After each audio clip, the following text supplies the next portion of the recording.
Hello, Uncle Ted, your ice cream alchemist with ice cream every day, and this is going to be a different thing. This is going to be banana, pineapple, and strawberry sherbet.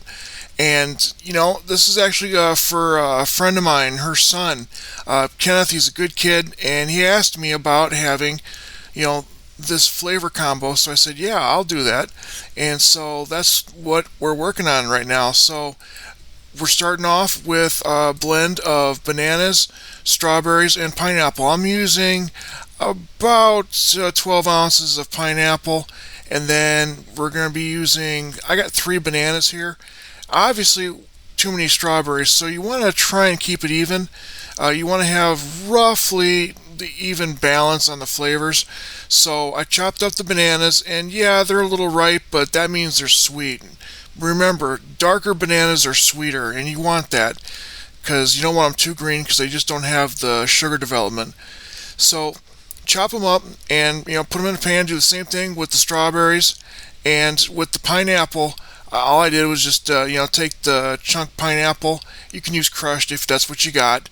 If you have the bigger chunks, then you're going to want to cut them up. But I used chunk because that's what I had on hand. Once I've got everything chopped up and in my pan, then I am going to add half a cup of sugar as well as half a cup of the pineapple juice. I just need a little bit of liquid to get things started. The other night, a friend of mine reached out to me and asked me why I did reductions with the fruit that I use, and it was a good question.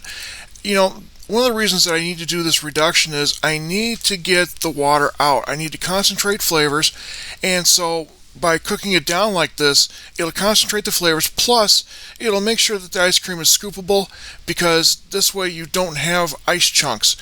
Ice chunks in ice cream are the equivalent of nails on a chalkboard. You don't want that. So by cooking this down, you're able to reduce it and get a lot of that moisture out and concentrate the flavors at the same time. This reduction will keep for a couple weeks in the refrigerator, so once you've got it done, take it off the heat and then put that in the refrigerator because we need it as cold as we can get it so we can use it for our sherbet. Now, for the sherbet that I'm making, it's really basic. It is just 1 cup of sugar, 2 cups whole milk, and 1 1/4 cups of the reduction that we just made. An extra tip, if the reduction you're using has a lot of moisture in it, you can put in a little bit of alcoholic vodka, and that'll help you with the freezing point. But I didn't need that. All I needed to do was just take all 3 ingredients and combine them in my blender. I always put the fruit first because we want to make sure that we get that blended up very finely.